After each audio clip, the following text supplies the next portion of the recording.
All right, next we are going to talk about some key terms about persuasion. And I realized after the first two videos that my children's laundry piles are fully visible in the background, so clearly I have failed at my persuasion, that was an important task that needed done today. So, persuasion. There's a few different things that are important to know about this. The first couple things that we're going to talk about are persuasion techniques that get confused quite a bit. And that's the foot in the door technique and the door in the face technique. The foot in the door technique for persuasion is the idea that the way that our human brains are wired, once we agree to something small, we are more likely to agree to something bigger. Even if we might not have agreed to the bigger thing right from the beginning. So you start small, and once that's been agreed to, you work up. And the book gives some very extreme examples of like asking people to compromise their morality and things of that nature. If you can start with just one little compromise, that you can get bigger and bigger and bigger, and it doesn't feel quite as bad because you started small and worked your way up. But we see this in everyday activity a lot, right? If I were to say, hey, I'm going out of town, can you come and check my mail and water my plants and feed my bird and whatever. Well, no, that's a lot. Don't have time to do that. I'm not going to do that. But if I start with, hey, I'm like expecting some really important packages while I'm gone. Could you maybe just swing by on Wednesday and make sure there's nothing on my porch and bring it inside? Okay, well, yeah, that's not a big deal. While you're inside, could you water my plants and feed my bird?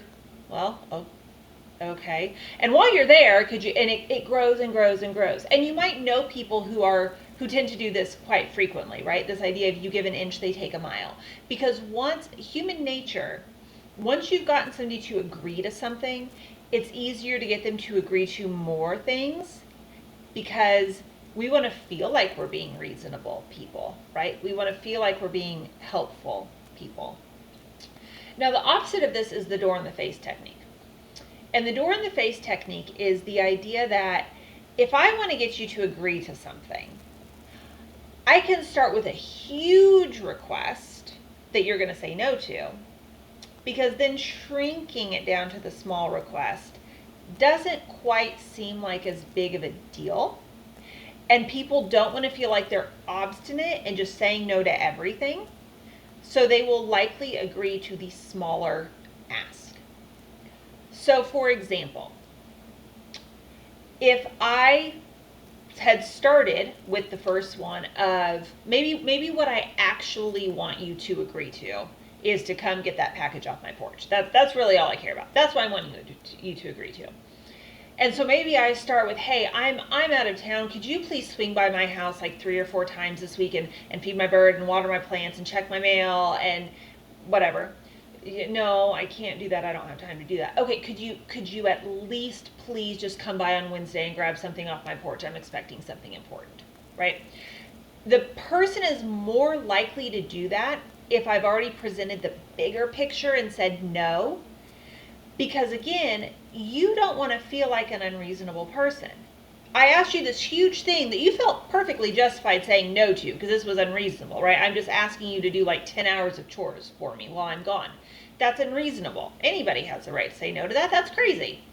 But, I mean, this little thing of swinging by once and making sure something important isn't sitting outside from a delivery, that's not unreasonable. I mean, it might be inconvenient. You don't exactly live on my way home, but that's not unreasonable. That's not crazy. And if I say no to that too, do I seem like I'm just being stubborn? So that's the difference between foot in the door and door in the face. Foot in the door is I'm going to start by asking you something small, because once you've agreed to a little thing, it's going to be easier for me to expand upon it and attach other things to it and get you to agree to bigger things.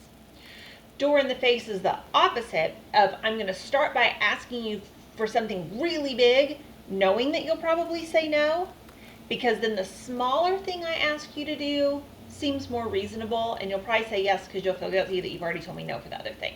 So those are the two differences between those. Neither has to do with the tone or with unkindness or with authority. They're both kind of the same idea of persuading somebody to do something in a way that's somewhat manipulative. Now, The other important thing to know about persuasion that gets confused quite frequently is the peripheral root of persuasion versus the central root of persuasion. Now, this has nothing to do with peripheral and central in terms of how we talk about our nervous system. Okay, these are totally unrelated. And I think why that's part of why there gets to be some confusion about this. The peripheral root of persuasion is what you see all the time in advertising, is what you see all the time on social media. This is where I'm going to use an attention-getting cue for something that will make you make a fast emotional judgment. I'm going to try to grab your attention by something that's really dramatic, by something that's really attractive, and I'm going to try to get you to make an emotional snap judgment based on how I've gotten your attention. The classic example of this that I've had a lot of, so sometimes when I teach this class, I do an assignment where you find an advertisement for each one of these.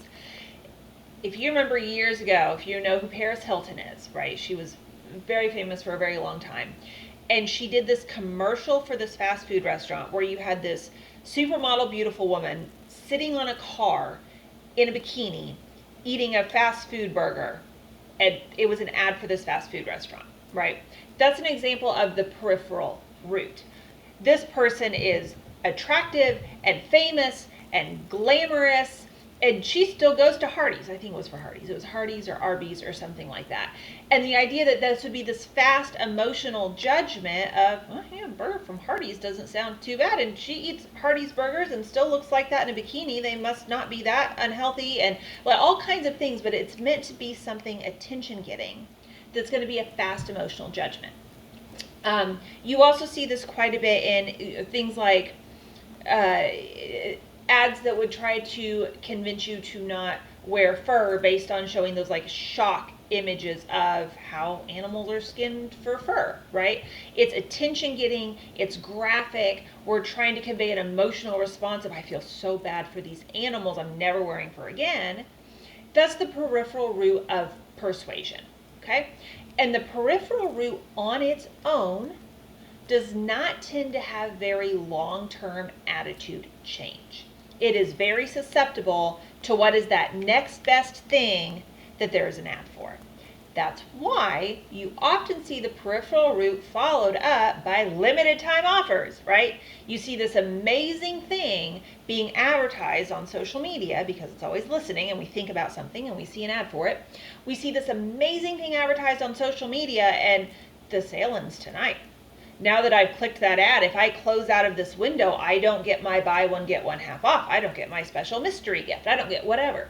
Because it is meant to be attention-getting, fast-acting, but it is not a lasting persuasion technique, right? There's a good chance the thing that got my attention, that I made the fast emotional judgment of I need that, there's a really good chance I'm not still going to want it next week. So there's that follow-up of, okay, but so you need to buy it right now. The contrast to that is the central root. The key word for this video is rug, like a rug on the ground. Central root. The central root is one that attempts to persuade you by offering evidence and arguments that are going to target careful thinking and long-term attitude change. I'm going to tell you research. I'm going to give you like actual factual evidence. There might be some emotion involved, but that's not what I'm hinging on. And the idea is you're going to go home, you're going to think about this, and this is going to cause a long-term attitude change. So peripheral root, fast, emotional, can be overridden or changed very quickly, tends to be temporary. Central root, effective evidence and arguments that's really going to make you engage in critical thinking and will likely have some long-term attitude changes.